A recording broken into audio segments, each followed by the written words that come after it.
किंमत 12 रुपये आहे. रस्त्यावर ट्रॅक्टर मधून जाताना कुणी एक ऊस घेतला तर शेतकरी हसून बोलतो, अजून घ्या, यात काय एवढं.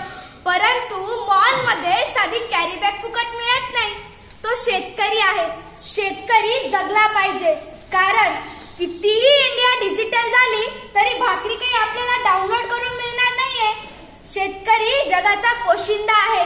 म्हणून मी चिखलोड येथील इयत्ता 9वीची विद्यार्थिनी कोमल रतन त्रिभुवन आपल्या समोर विषय मांडणार तो महाराष्ट्राचे आराध्य दैवत श्री छत्रपती शिवरायांच्या स्वराज्याला, बाबासाहेब आंबेडकर यांच्या राज्यघटनेला, महात्मा ज्योतिबा फुले यांच्या शैक्षणिक क्रांतीला, माता जिजाऊ, माता सावित्री, माता अहिल्या यांना त्रिवार अभिवादन करून येथे उपस्थित माझे शेतकरीचे बंधू आणि भगिनी, शिक्षक आणि सुईच्या टोकासारखं बारीक निरीक्षण करून दुधाचं दूध आणि पाणीचं पाणी करणारे परीक्षक सर्वांना माझा मनपूर्वक नमस्कार. मी तुमच्या समोर विषय मांडते शेतकरी राजा उभ्या जगाचा पोशिंदा. मित्रांनो, माझा बाप शेतकरी राजा उभ्या जगाचा जरी पोशिंदा असला तरी आज माझ्या बापावर काय परिस्थिती आली आहे ते तुमच्या समोर मांडते. खुर्ची आणि टेबलाच्या मध्ये ढेरी तट्ट दाबून बसलेल्या साहेबाला सखाराम आदराने बोलला. ओहो, खुर्ची आणि टेबलाच्या मध्ये ढेरी तट्ट दाबून बसलेल्या साहेबाला सखाराम आदराने बोलला. धन्यवाद साहेब, धन्यवाद. तुम्ही गोष्ट समजून घेतली या दुःखाची आणि फाईल मंजूर केली साहेब पाण्यात वाहून गेलेल्या पिकाची. आभार, मनापासून आभार म्हणत हातावर त्यानं खडी साखरेचा प्रसाद ठेवला. ओहो, आभार, मनापासून आभार म्हणत हातावर त्यानं खडी साखरेचा प्रसाद ठेवला. तसंच साहेबाची तंबाखू मरता मरता पाठीमागचा शिपाई बोलला, अय दैवान्या, आधी ऍडव्हान्स जमा कर. माहित नाही का तुला, साहेब पैशाशिवाय कशालाच तोलत नाही. आणि खडी साखर उचल. सरांचा डाएट चालू, त्यात गोड खाल्लेलं चालत नाही.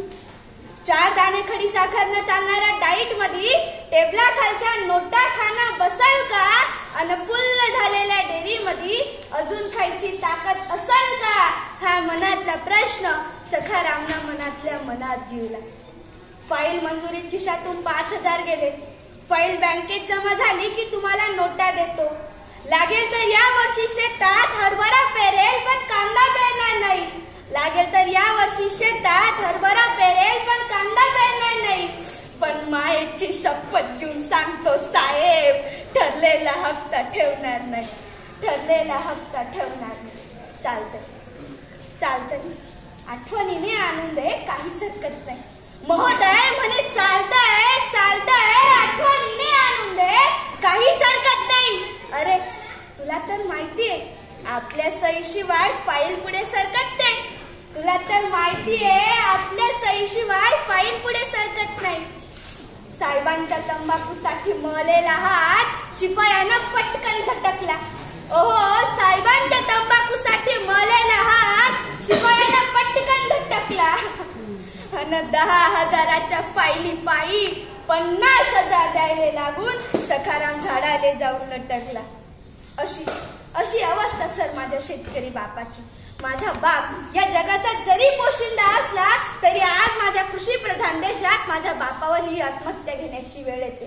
तरी सुद्धा त्यांनी शेती करणं काही सोडलं नाही. मराठवाड्या विदर्भातील शेतकरी आत्महत्या करत होते. तेथील एका पत्रकाराने आपल्या भारताच्या कृषी मंत्री साहेबांना प्रश्न विचारला. कृषी मंत्री साहेब, मराठवाडा विदर्भातील शेतकरी आत्महत्या करतायत, यावर तुमचं उत्तर काय?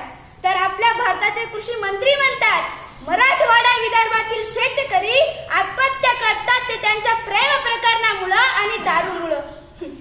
हाच पत्रकार, हाच प्रश्न आणि हेच उत्तर घेऊन मराठवाडा विदर्भातील एका शेतकऱ्याच्या मुलाकडे येतात आणि विचारतात त्याला, बाबा रे, तुझ्या वडिलांनी आत्महत्या केली ती प्रेम प्रकरणामुळे, असं आपल्या भारताच्या कृषी मंत्र्यांचं म्हणणं आहे. यावर तुझं उत्तर काय? तर जरा लक्ष देऊन ऐका मित्रांनो, तो मुलगा काय म्हणतो. बरोबर आहे साहेब, माझ्या वडिलांनी आत्महत्या केली ती प्रेम प्रकरणामुळे, हे बरोबर आहे. परंतु साहेब, कृषी मंत्र्यांना कळालेलं प्रेम ते बाया बापड्यांचं असावं, पण मला कळलेलं प्रेम माझ्या बापानं आयुष्यभर या जमिनीवर केलंय. आकाशातून पाऊस पडला नाही आणि जमिनीतून पीक उगवलं नाही. साहजिकच आहे नाव साहेब, माझ्या बापाची प्रेम कहाणी अपुरी राहिली. साहजिकच आहे नाव साहेब, माझ्या बापाची प्रेम कहाणी अपुरी राहिली. मित्रांनो, सरकारी कर्मचाऱ्यांना टाइम ड्युटी आहे, तशी माझ्या शेतकरी बापाला आहे का? नाही. जेव्हा लाईट येईल तेव्हा शेताकडे धावत जावं लागतं, जेव्हा पाऊस येईल तेव्हा पिकाकडे पाहावं लागतं आणि घरचं टेन्शन काही कमी असतं का हो? तरी सुद्धा माझा शेतकरी बाप या जगाला पोचण्याचं काम करतो. मित्रांनो, सचिन तेंडुलकरने 15,000 रन पूर्ण केले म्हणून भारत सरकारने त्याला भारत रत्न दिला. परंतु माझा बाप हा बांधतर तो बाण लाखो रन पूर्ण करतो, त्याला भारत रत्न तर सोडाचं, साधं गुलाबाचं फुल कोणी दिलं नाही. मग मला इथेच हा प्रश्न पडतो की माझा भारत देश हा कृषी प्रधान देश आहे की क्रिकेट प्रधान? मित्रांनो, शिवरायांच्या, शाहू महाराजांच्या काळात शेतकऱ्याला प्रथम क्रमांक दिला जात होता. शेतकऱ्याच्या मिरचीच्या देठालाही हात लागता कामा नये अशी शिव आज्ञा होती. परंतु आज चित्र बदललंय सर. आज माझ्या शेतकरी बापाला कुणी विचारत सुद्धा नाही. सर, कांदा लागणीपासून, कांदा निघणीपासून, कांदा खांडून, ट्रॅक्टर भरून, मार्केटला जाऊन भाव व वजन कळेपर्यंत माझ्या बापाच्या मनात एक भीती असते. मी आणि माझ्या परिवारानं केलेल्या कष्टाचं चीज होईल का? मी आणि माझ्या परिवारानं केलेल्या कष्टाचं चीज होईल का? आणि आता तर कांद्यावरच निर्यात बंदी आली सर, कांद्यावरच निर्यात बंदी आली. जाता जाता पुन्हा एकदा हेच